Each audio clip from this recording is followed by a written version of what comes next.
DragCast episode 181. We are sitting down today talking to one of our favorite people in the entire world. You might know him from a little show called RuPaul's Drag Race. Got to start on Leno. Tonight with the show is DragCast. Oh, goodness me. Hello, DragCast listeners, and welcome to another episode of DragCast. I'm Andrew. Patricia is not here as we are obeying stay-at-home orders. You're going to notice in our episodes, we go through a variety of different programs to try to figure out which one works best for interviews from remote locations. So, but anyway, welcome to DragCast with Nina West. I am Nina, Andrew, and we're thrilled today to introduce an entirely new series here on DragCast where we're talking to some of our favorite personalities and some of yours. And what a better way to kick off this entire series than with one of our very favorite people in the entire world, Ross Mathews. I know you all know Ross from The Tonight Show with Jay Leno, where he was Ross the intern, and gone on to Celebrity Big Brother. Many other things that then led to RuPaul's Drag Race. So, ladies and gentlemen, enjoy, have a listen, and have a laugh with Ross Mathews on DragCast with Nina West. This episode was recorded on March 24th, 2020. Welcome to DragCast with Nina West. With me, as always, is Patricia. Hi, Pats. Hi, how's it going? Good. I'm thrilled that we're able to do this tonight and with a very, very special guest. No stranger to our entire audience and really the audience of the world. He's been on the scene since 2001, traveled all over the world doing red carpets, working for Leno on The Tonight Show with Jay Leno, and now finding a permanent home forever and ever as my most beloved judge of RuPaul's Drag Race. Ross Mathews is here. Hi, Ross. How are you? Well, for starters, hi, Patricia. And then Hello. Nina, I'm just so, how I love you. I'm so happy to be here with you guys. We love you. Yeah, it's so amazing because here we are in this crazy, weird, ridiculously scary and uncertain time, and I'm thrilled that for whatever reason I get to connect with you again and chat with you. Well, you know what this is like the thing, I'm a silver lining kind of person, a glass half full kind of human. I always say the mimosa's half full. But I really think this is forcing us to really want to connect with people. I'm alone. I got 3 chihuahuas and myself. I have been in this house now, like, what, 10 days? 9 days? Has it been 2 weeks? What month is it? What day is it? I don't know what's going on. But I do know that, like, I am seeking out new ways to connect with people I know, people I don't know. I'm calling people who I'm like have rando, just sort of acquaintances with. But it's making me. It's funny how human distance can also bring us together. Not to sound cheesy, but it's happening. So when you reached out, Nina, and said you want to do this, I was like, oh my God, human contact. Yes, please. Well, it begs the question. The very first question I know that Patricia and I both have is, how are you doing right now with all of this? You said you've been quarantined for 9 or 10 days, like self-quarantined. How have you adjusted to this seemingly new normal for the time being? Well, I'm a people person, so it's not been the easiest thing for me. I'm lucky though. I mean, I have like a beautiful home, and so I have my dogs here. So like, and I live in Southern California, so it's not like I'm in a room, like with my hands over a fireplace. I'm like out in the yard, laying in the sun. I go for long walks. But I do miss like hugging people. Yeah, I am very much that kind of person too. Yeah, right? So there is a little I think I envy those people who have big families and they've all hunkered down together because it must be fun to be playing cards with each other and, you know, whatever. But I just sort of cuddle my chihuahuas. But it will get to me soon, Nina. Patricia, I'm gonna start going crazy. Nina and I are in the same boat because we are also both in single dweller homes. Yeah. So it is a little, it's a little quiet here. I don't even have pets because Oh, honey. I like to be out all the time and not have to come back to, to any responsibility. And now that I'm here, I'm like, this house is so quiet.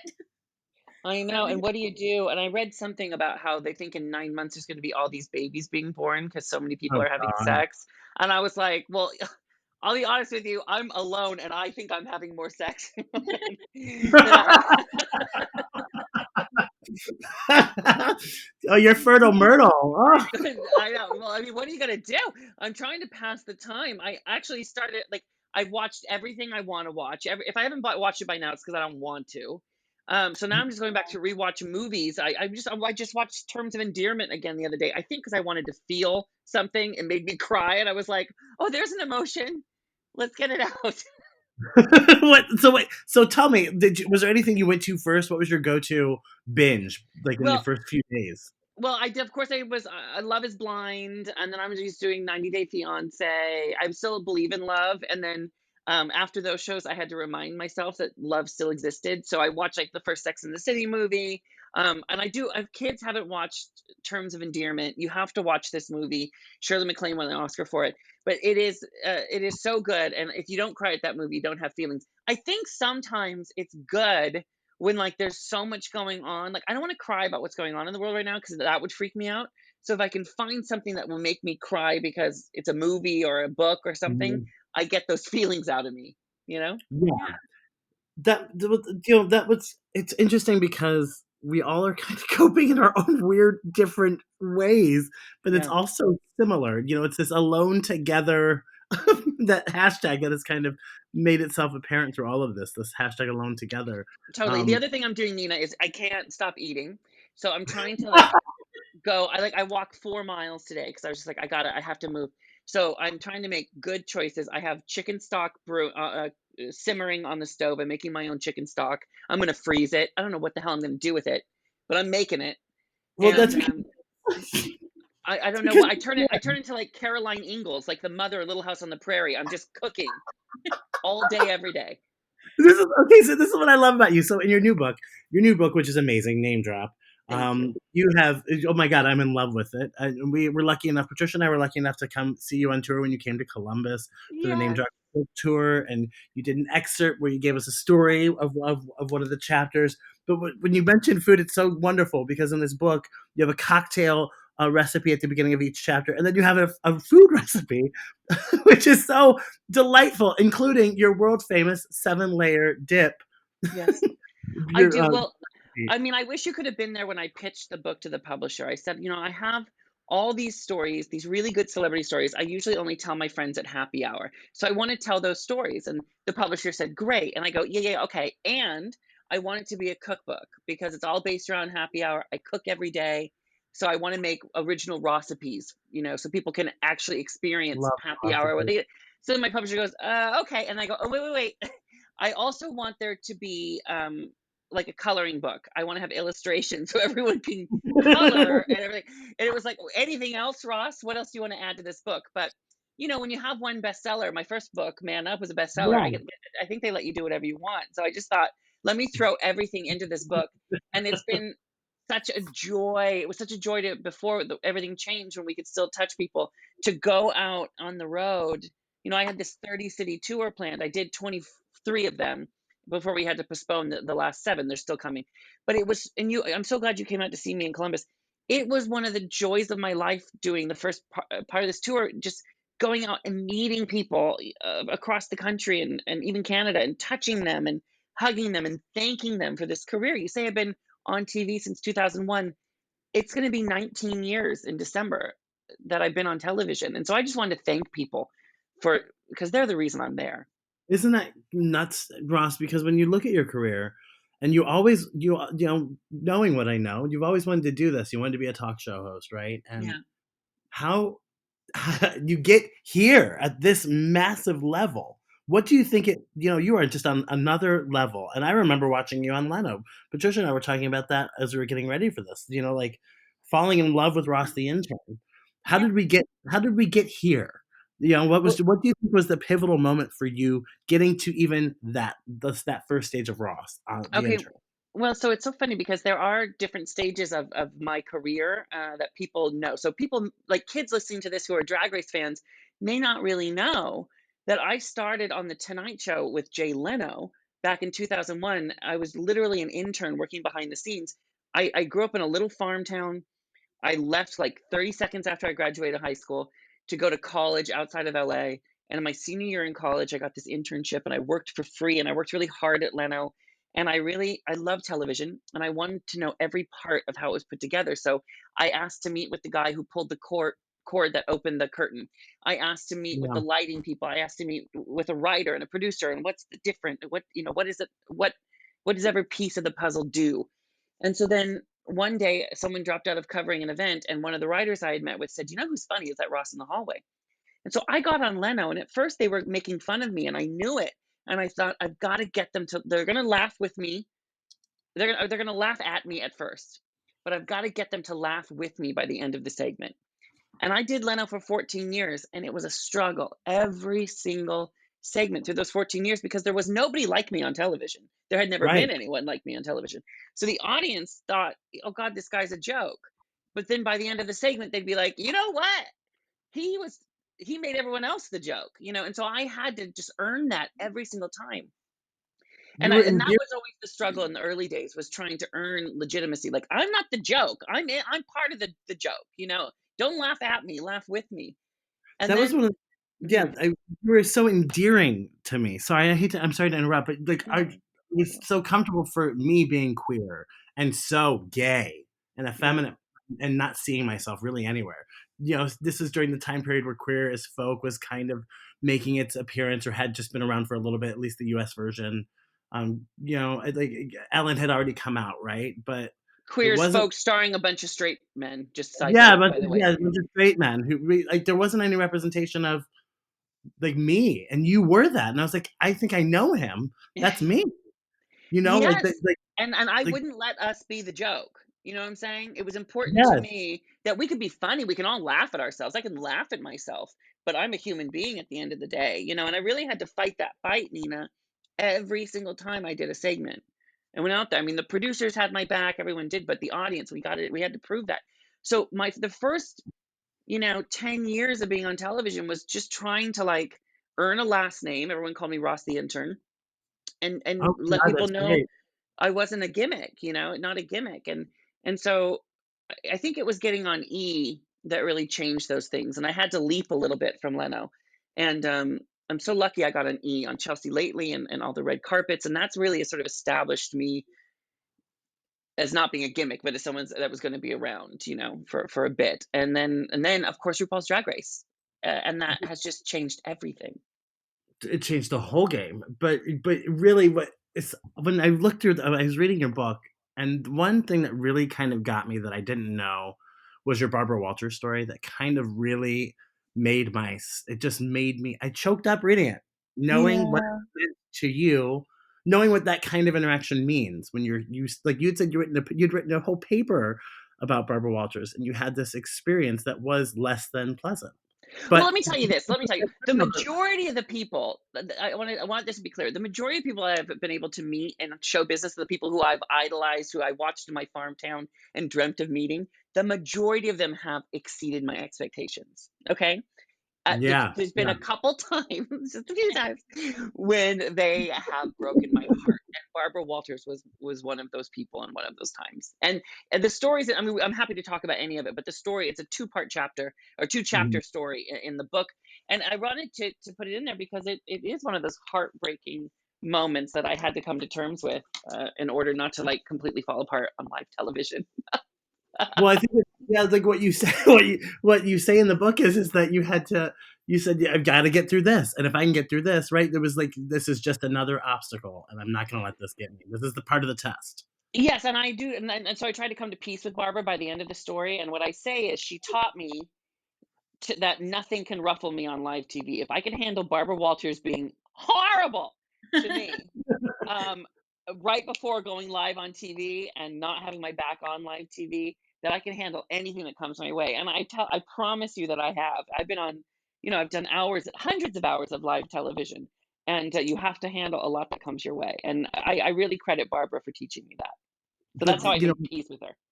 but that's what I bring that up because you were saying there was no one like you on TV, and then basically your hero says right before you walk out, she says, "What does she say to you?" She said, Well, she uh, had been really rude to me backstage, and so I was just trying.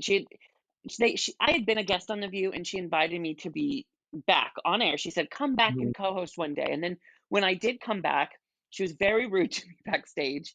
And then I thought, I got to get this woman on my side somehow. So right before, as they're counting down 10, 9, 8, so we're going to go out and co-host The View live. And I was probably 24 at the time. And The Tonight Show had come to film me backstage. So our cameras are rolling on this moment as it happens. And I think I have to get Barbara Walters on my side. So I said, "Miss Walters, any last minutes words of advice before I go out there?" And she was looking at her cards and she said, I don't even think she knew we were filming. So this was a real moment because she didn't look up. She looked at her cards and she just goes, "I'd like to tell you to go out there and be yourself, but I hope you won't." That is that when I read that, actually when I listened to that, because I got the Audible version of your book, Yes, thank you. hearing you read it, my stomach dropped. Like I was devastated for you. So It was shocking, and the reason I know that that's exactly what she said is because we did air that on the Tonight Show. We aired that Okay, footage of her saying that. so how let did me you ask you, come about how? where Yeah, uh was there any debate about that at the Tonight Show, or like this is it and we're showing it? There was no debate that I heard. I think it was so shocking that there wasn't we couldn't not. And I'll tell you this though too. People were always mean to me, and I'm not trying to play the victim here, but whether it was celebrities on the red carpet or when I went to lumberjack world championships in Wisconsin and competed. I was in demolition derby. They're all trying to make fun of me. The audience, after a bit, very, very quickly, and you talk about endearing, Nina, very quickly, the audience was on my side. So when mhm, people were mean to me, the audience would boo them, would start turn against them. And so I think we just thought, the audience is invested in Ross's journey. That this woman became a hurdle in Ross's journey, and let's show it. And mhm. they did. The audience gasped and started booing. That's I mean, it's for me. I want to know really honestly. You said Go. like you really pick yourself up, and you said, well, if I can get past Barbara Walters being terrible to me on live TV, I can do anything. But honestly, that had to have been a moment that really chipped away at who you are intrinsically, Ross, because here you are, this, like you said, fighting to be taken seriously, because people didn't Yeah. like you for your packaging and your voice and who you are. And here's the really at the time the most powerful woman in broadcasting. I'll tell you, I think if I was anyone else, it would have. I have a pretty happy demeanor. I also survived growing up in a farm town as me. Yeah, So if the yeah. farm town didn't break me, some 75-year-old lady wasn't going to break me. No offense.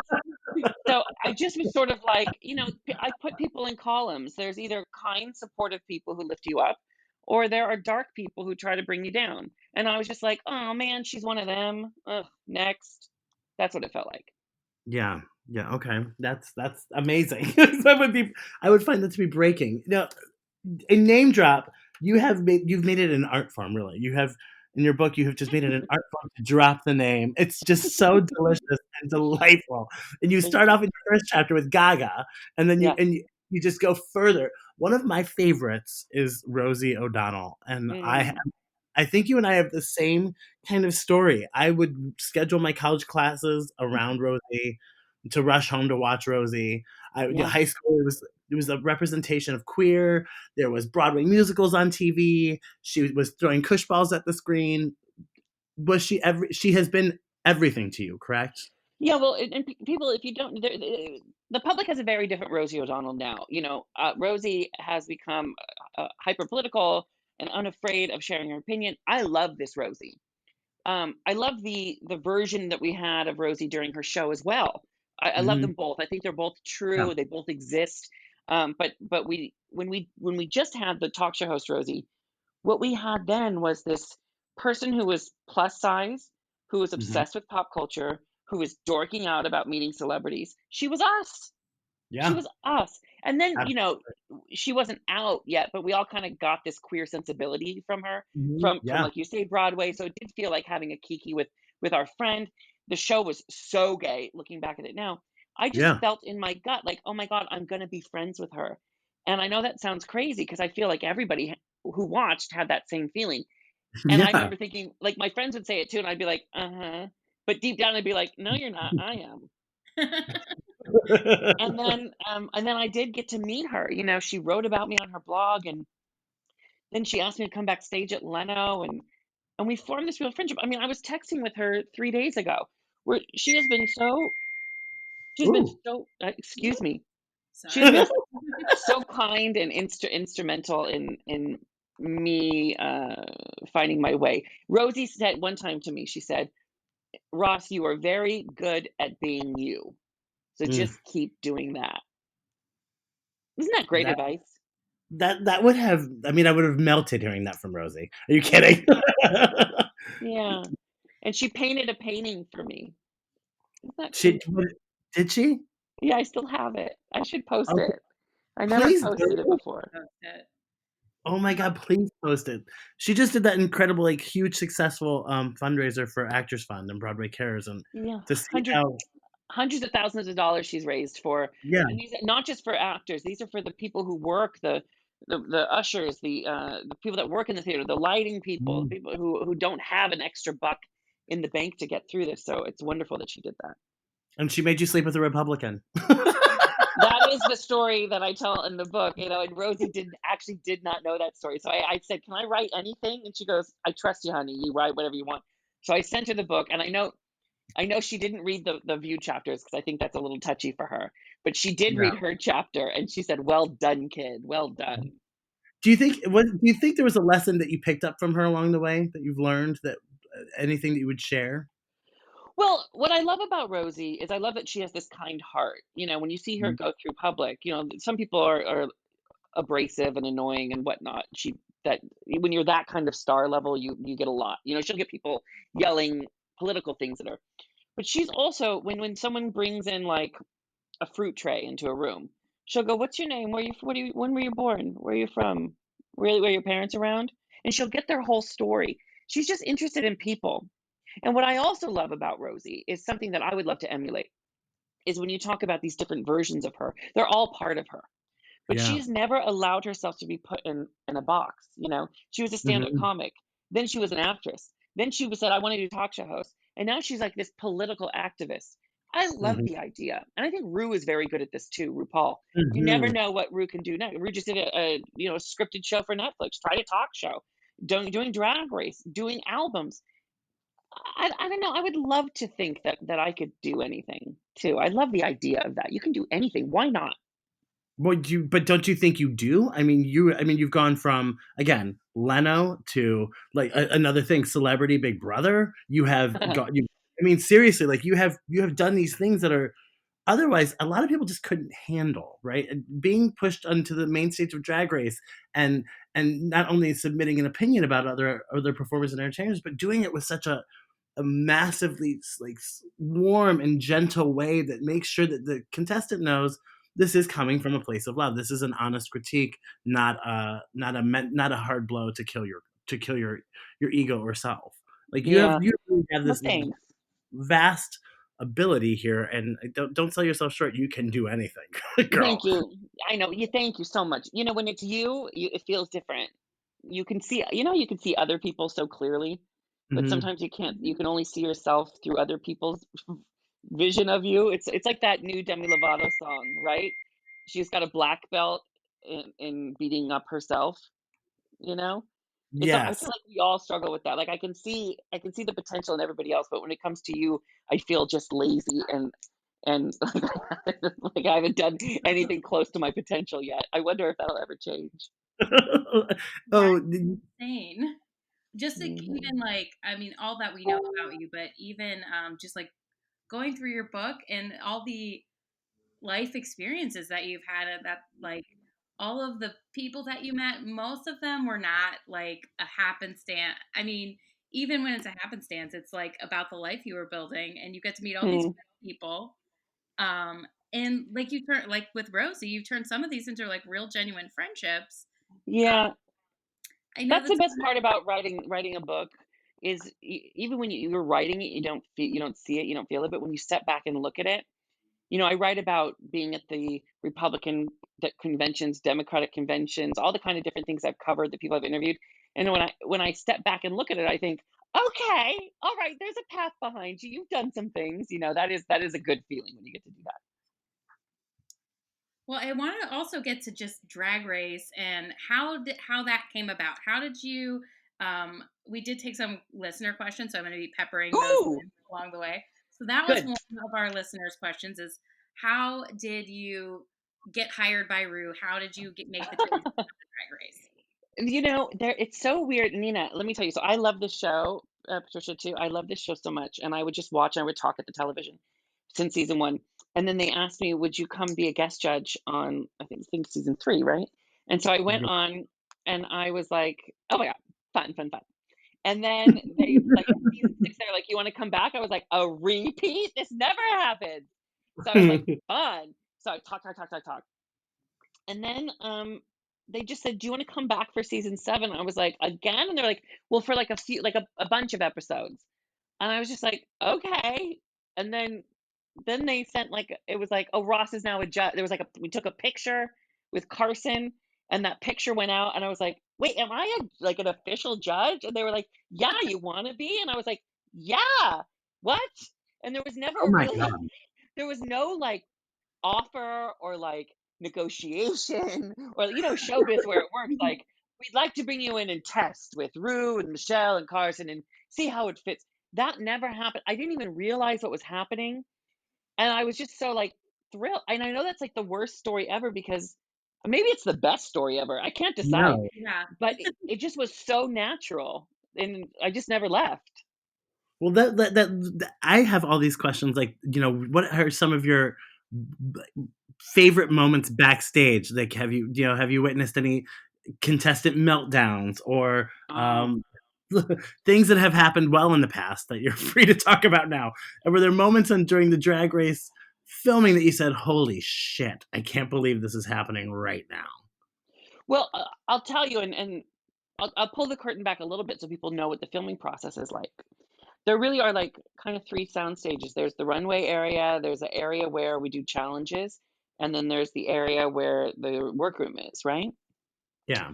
I never see the queens except for on the runway, and that's by design. I mean, one, I'm not really there when they're not in drag, Hmm. and I don't want to know about the drama.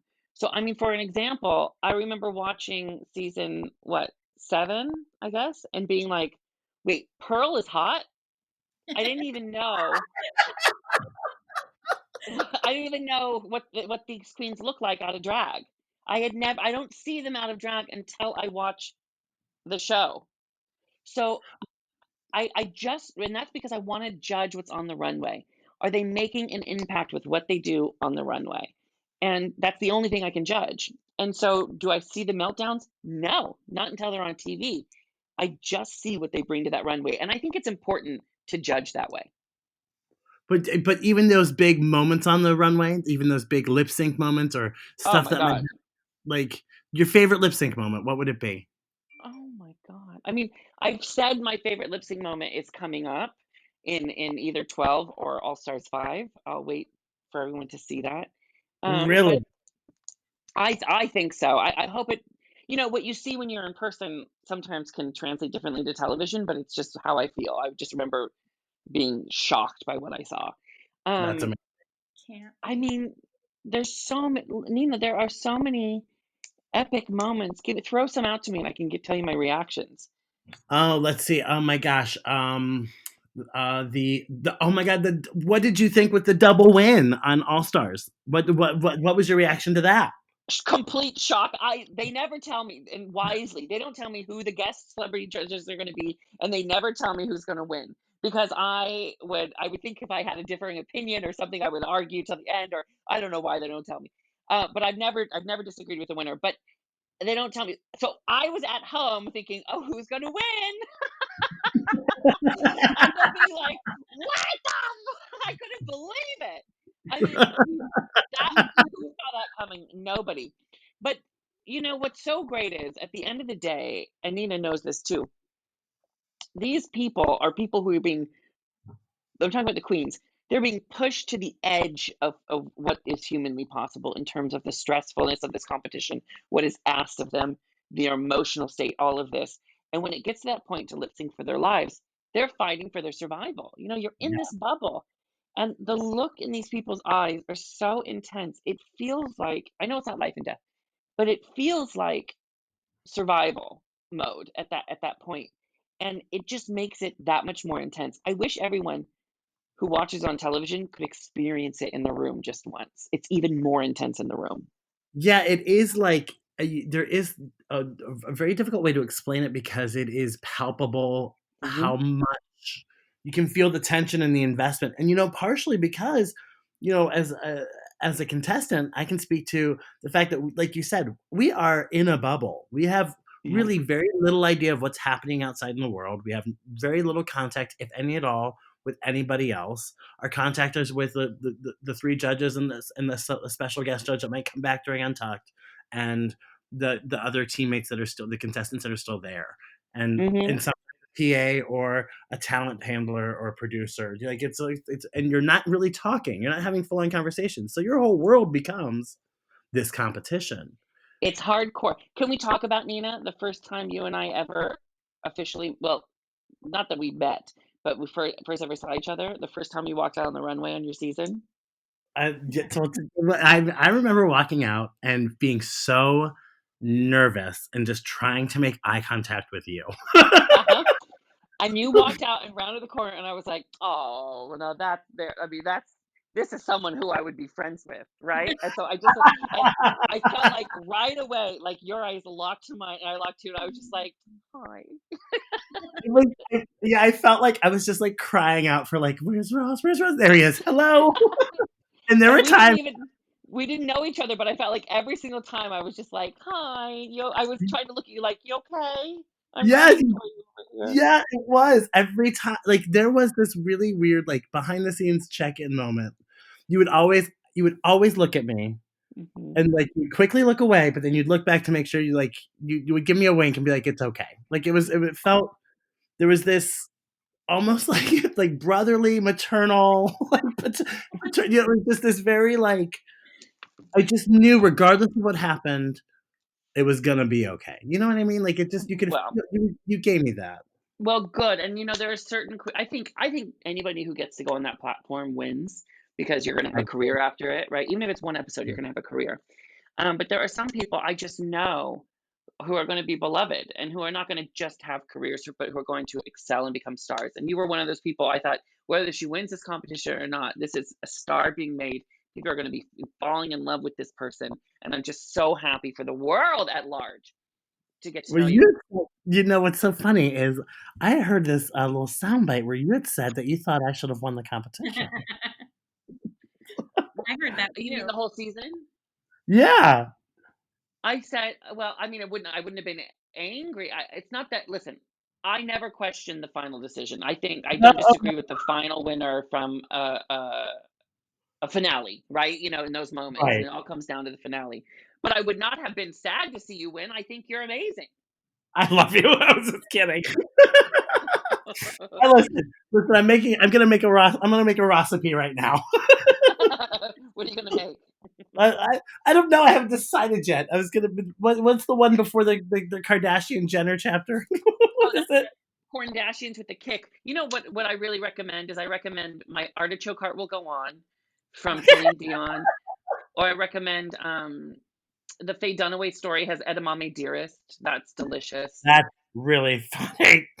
Or the Celine or the Christina Aguilera one is called Ain't No Other Ham Roll Up. That is delicious too. So So okay, I need to Patricia. interject with my very favorites because both in the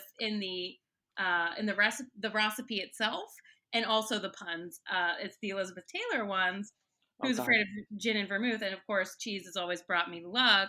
Which is my Yes. favorite thing in the world. But I was like I was so into getting into that chapter because I was like, this is the best recipe I've ever heard. Well, listen, do you know how hard it was? I sat there forever thinking, what cocktail do you make a pun out of for Elizabeth Taylor? And so I started Googling cocktails. I started Googling Elizabeth Taylor movies, people she's dated. I'm just trying to figure it out. And I'm sitting there and I'm looking at Who's Afraid of Virginia Woolf, and I just say out loud, "Who's afraid of gin and vermouth?" I just start laughing. So I remember the moment that I came up with that one. That's a weird chapter. That was a bad day for me in terms of Yeah. I did not do my job well that day. Um, there's no reason I should have ever met Elizabeth Taylor, but I did. She's the biggest star probably in the history of time. Can we all agree? I would say it's her. Yeah, massive, massive. Yes. And she was very, very close to leaving us at this point when I met her. I mean, probably within a year and a half. And she was a great AIDS activist and always raising money and bringing her, using her platform and star power to shed light on HIV and AIDS. And they had this charity event and they asked me to cover it for Leno. And I was like, well, I'm not going to interview Elizabeth, right? And they said, no way. We've checked with the producers. There's no way you're interviewing Elizabeth Taylor. And I said, you know what? That's probably right. I think that she's a star that burns too bright. I'm Ross, the intern at the time. I don't think I should. And everyone was like, agreed, good. And I was like, thank God, because I wouldn't know what to do. And so I was there interviewing like local news people, and it was pretty like not great stars. And all of a sudden I see like start out of my corner of my eye, I see my producer talking to someone and they're getting kind of like animated. And they're like, okay, Ross, come here, wrap it up. Okay, let's go now. You have 30 seconds, and you get like, let's go. You get 3 minutes with Elizabeth Taylor, but it needs to be now within 30 seconds. Let's go. And I was like, no, no, no, no, no. I'm not. I don't know what to say. I'm not interviewing. And they're like rushing me towards her trailer. And right before I go in, they say, now remember, call her Dame. And I was like, Dame, like Dame Edna. Okay, I can do that. And then I was like, Ross, no, don't do that though. And then I was like, wait, which one is it? What is happening? And I walked in her trailer and her dog was yipping and barking at me. And there she was, encrusted in jewels. And she had lipstick on her teeth. And I said, Dame Edna, Elizabeth Taylor. And then it just went all downhill from there. I mean, she just didn't like me. And it never got better. It actually got worse. And I write about how bad it got in the book. And then I left. And the thing is, I think Elizabeth Taylor and I would have been great friends. She loved the gays. And She she was died. You killed her. she was hilarious. She was naughty. I'm all of those things. And it's just such a shame. But, I just got nervous, I guess. Yeah, but you have that story that very few people have, girl. So you can't Thank you. I mean, come on. And you get to share it with us in this book. I mean, again, the book is available everywhere, name drop. And you're dropping names left and right. I mean, it goes from Gaga to Rosie to Brandy Glanville, the Spice Girls. I mean, you've got a Betty White story. This is amazing. But it is the book I would want to read. That's why I wanted to write it. Just I feel like I won the golden ticket as a super fan, of pop culture. I get to go beyond the velvet rope. And so I thought, let me just write the book that everyone wants to read, and let me do it in a way that doesn't hurt anybody else. No celebrities were harmed in the making of this book. Wow. Well, and that's what I love. And that leads me to really, because I, as a contestant on Drag Race, my interaction with Rue is very like minimal, but you sit next to her. You have interactions with her that very few do. Do you have a favorite RuPaul story? Well, it never goes away. I just want to say that feeling of like, oh my God, that's RuPaul. And if it does go away, it goes away momentarily. Like I'll be talking about, Ru will say, "What'd you do this weekend?" I'll be like, "Oh, I went to Palm Springs." She'll say, "Did you go to the outlets?" And I go, "Oh no, I didn't stop because I had the dogs." And it's like, okay. And then Ru like looks away, and I think that was RuPaul. It's like so you'll forget momentarily because it's kind of normal. We've done this before. But then I think, oh my God, that's Ru. Um, Ru is Ru is so interest for starters. Ru is so kind and so lovely and so Mhm. good, but so interesting. I've never met anyone with this kind of brain. So interested in soaking up knowledge and so quick. And almost like if you can't keep up with her, she's like, I get it. You can't keep up. I'm going to move on now. She's just so, and I mean that as a compliment. Like she just Mhm. is, she's a step ahead of you always because she's so smart and so not just smart but knowledgeable about Mhm. things and also about life. This is someone who blazed the trail so we can all mosey about now leisurely. I mean, Mhm. she's just extraordinary. And I don't say that to keep my job. And people say, "Oh, you're such a kiss ass." You sit next to Rue for an hour and try not to be blown away. All right? Yeah. She's extraordinary. There were times when she would speak off camera, like when we were between cameras up, and it would just be these really quick asides to the contestants, and I would just be like, holy shit, where like she does feel otherworldly. There's a presence about him that feels um, so very connected to something greater. I don't know what it is, but she seems pretty calm and really like grounded and very comfortable with himself, and it's It's kind of an about amazing. being I think it's about being tapped into the divine, whatever it Yeah, is, right? And Rue just yeah. seems to have like a great relationship, and to be great on great terms with the divine and in touch. I mean, there are moments when I feel like, oh, that was a great, have you ever felt where you're like, where'd that come from? How'd I know to do that? How did I do? And you think, oh, that's the divine coming through me or something going on. I feel like Mhm. Rue has like a carpool lane to the divine. That's so good. Hmm. Yeah. Yeah. No, one of the listener questions about Drag Race was, and because you were talking about these puns, when you're watching the runway live and in person, are you writing those on the top off the top of your head, or those? No, completely off the top of my head.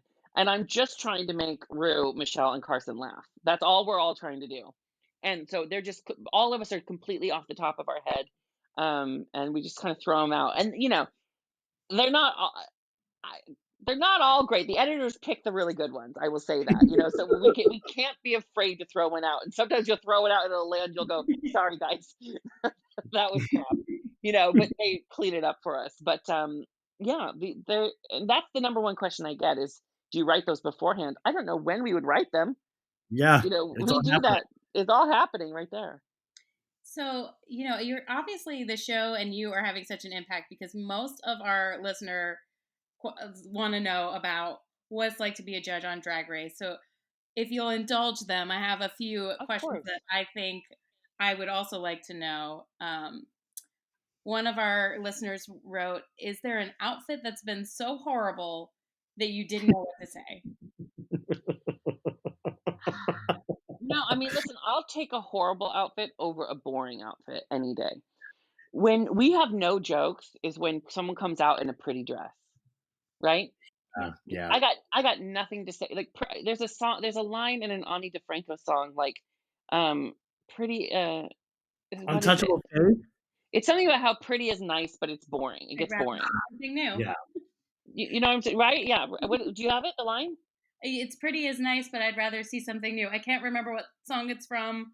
I feel Yeah, I think pretty is somewhat nice, but I'd rather rancid. see something new. That's it. Yes. Yeah. And that's exactly it. Like so the ones like even if it's like horrible, at least it'll be memorable, and at least we'll get some funny jokes out of it. It may still send you home, but I'd rather. Sorry, true. I don't know, but I think a worse sin is to be forgettable.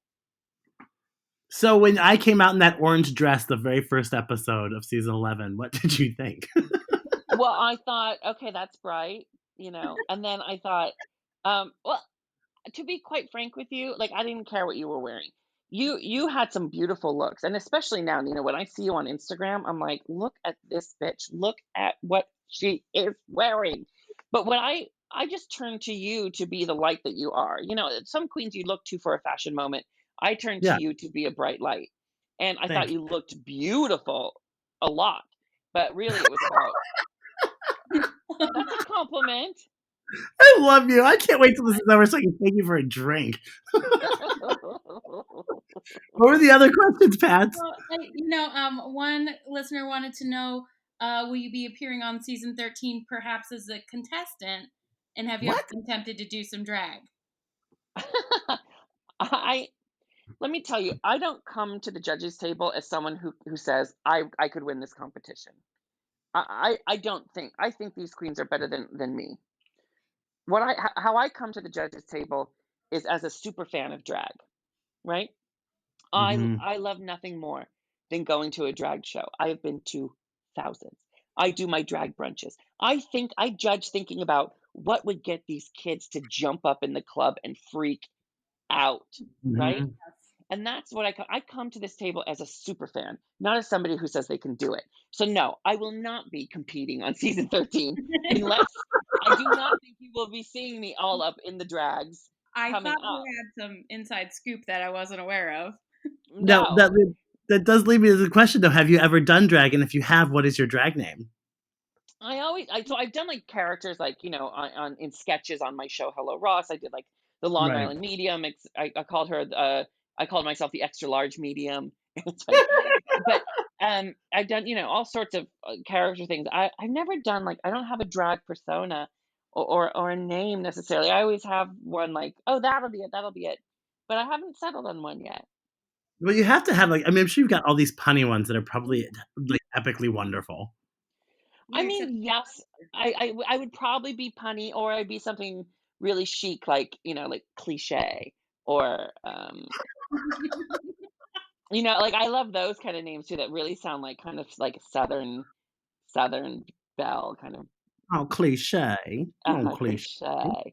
No, But I think I would have to be some sort of punny thing, I think so too. right? There was one. We have a listener who wanted to know something very obscure that you'd be willing to share about yourself that someone would have a hard time guessing about you. I know that's a pretty random question. Uh, I'm into hardcore leather play. Are you really? No, I'm not.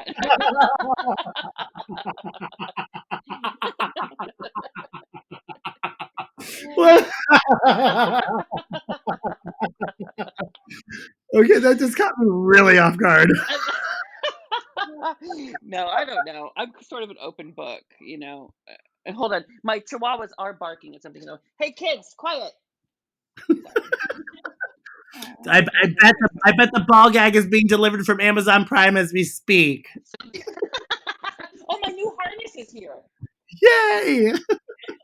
Quiet, quiet, quiet, quiet. Sorry, I love my dogs, but they can get loud sometimes. That is. No, no. Does that mean you're single, Ross? We have listeners who want to know: are you single? I am single and dating. Single and dating. That's what you said at the last show that we saw you at. So I was Yes. wondering if the status was the same. I am dating, and I've never been better at dating. I really am secure in who I am. I'm confident in what I bring to the table, and I've come to terms with my body enough to get naked. Yeah, you're a leather pig. Come on. Leather pig. You're like a dick pig. I don't know what that is. That's hilarious. No, I didn't mean it like that. Oh my god. Now, oh my god, I'm an asshole. It's Now, so funny to picture me in leather. I am so much more of a cotton blend. I can't even tell you. that's the nice thing about social distancing. You get the chance to explore our new hobbies. Yeah, maybe I'll figure out what sort of sick fetish I'm really into during this time quarantined alone. Um, one of those fetishes could be: are you still? This is a really random segue, but another question from a fan is: do you still chat with Chelsea Handler? And if so, how is that? I love Chelsea. I haven't texted. We text occasionally. Last time, this is going to sound really bougie, but last time I saw her was at Gwyneth's house. Pete Buttigieg was speaking, and so we went. We had like a little dinner thing, and Sorry, you just name dropped like 4 people, and I understand. I You did. understand, but it's true. But I hadn't seen her in forever, and we were both like, oh, hi, and it was so good to see her. I love Chelsea. It's just hard. I live in the valley. She's like almost by the ocean. Um, I just never see her, but I love her. And Chelsea was the one who taught me to be tough. The first time I did her show, I was really bad, Chelsea lately, and it was right when we first started. And I'm from a small farm town, so I'm polite. So I was just like, oh, you go, oh, you go, you go. And then she invited me back, and I emailed. And I said, honey, I don't think it's for me. And she said, you're funnier than you think.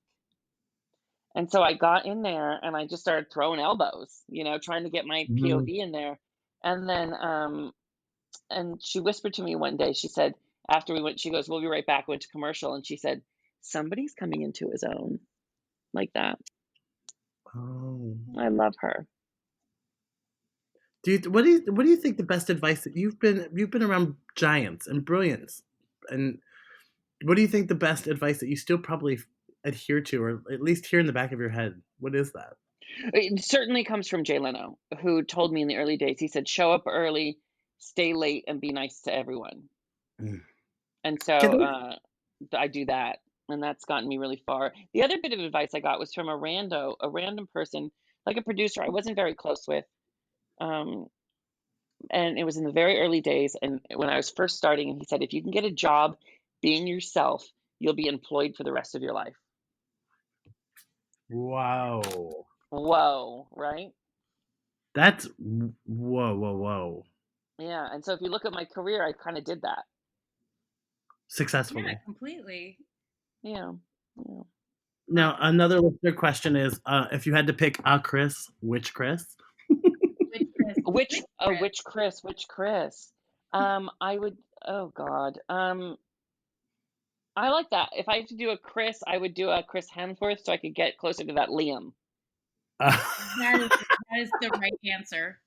Yeah, brother love is the best. Put a Hemsworth to the test. Thank you so much. Thank you for picking up what I'm throwing down. And Patricia, do you have any other listener questions over on your end? Well, I think in the same vein as which Chris, one of our listeners would like to know, what temperature do you preheat the oven to while preparing tater tots? Oh my God. Well, it's a 450. You preheat your oven to a hot 450. Everyone knows that. 450. I love this. These are clearly listeners to my podcast, Straight Talk, because we talk about this stuff on there. I do love tater tots. I think that tater tot is the most undervalued potato product. And if it's been a while since you visited a tater tot, I encourage you to take a trip to Tater Tot Island. How'd you like to go carving at Tater Tot Island? That's also where I'm retiring, by the way, Tater Tot Island. It's near 1,000 islands. You can just dip in whenever you want. Oh, no. It's right by Christmas Island. Hello, it's Hello. Ross, you are just a delight. Before we go, we always end our podcast with this good vibes, and this whole idea of that is, what is something that's making you feel good right now? Something that a bit of advice you could give the listeners, especially in this time that we kind of find ourselves in this weird little odd place of history that is, a little depressing. What is a good vibe you can send out to the world, or something that's making you feel good about yourself right now? Well, it's sort of a 360 thing. We talked at the beginning of this podcast that I'm a glass is half full, mimosa is half full, silver lining type of person. And so I think you have to find the good news where you can. Like today, for example, I told you I'm making chicken broth. I talked to my mom today, and I went for a walk, and I got outside, and in this with the lows that we're experiencing right now, even the little things can be the high. So I would just hold on to the little things, whether it's the fact that you can breathe in today, that you woke up today, whatever it is, you have to find the good to balance out the bad. And it's up to you to find it. If it's not right staring you in the face, if it's not a shiny brand new car or something, go figure out what's good today and focus on that instead. Thank you. Ross, you are an absolute joy. I am so thrilled and blessed and lucky to call you a friend. You have this beautiful, brilliant new book called Name Drop, available where fine books are sold everywhere, especially on Amazon.com. You can get it now and delivered to your house during this time. And you can find Ross on social media at Hello Ross, or on Facebook, Hello Ross. You are just a delight. Thank you, Thank Ross. you. And can I encourage people to listen to my podcast, Straight Talk? Please. I think you'll love it. Over 5 years, over 300 and some episodes. We have big guests on there. Nina, Patricia, you got to come on sometime. And then if you don't want to read the book, do what Patricia did, and you can get the Audible or the audio version on Apple. And I read the whole book to you. So if you just want to be lazy and do nothing this break, there's that for you too. You tell it so well that I would recommend it as a favorite audiobook that I've listened to. It's almost like you lift it. It's incredible. Thank you, my friends. I miss you. I can't wait to see you again. Be safe. Be safe, I everyone out cannot there. wait to see And you. let's get back to normal soon, okay? Be safe. Thank you. Thank I'll take you for a mimosa soon. I love you. Promise. Thank you. Bye, honey. Bye. Bye, Bye. everybody. Thank you so much for listening to this episode of DragCast with Nina West with Ross Mathews. If you want more DragCast fun, make sure you head on over to our website. It's ninawest.com/DragCast, or you can find us on Spotify, Stitcher, or wherever fine podcasts are played. We can't wait to have you more fun with you in DragCast with Nina West. Our next episode will feature the one and only Simon Chong from Bob's Burgers. Let's do it.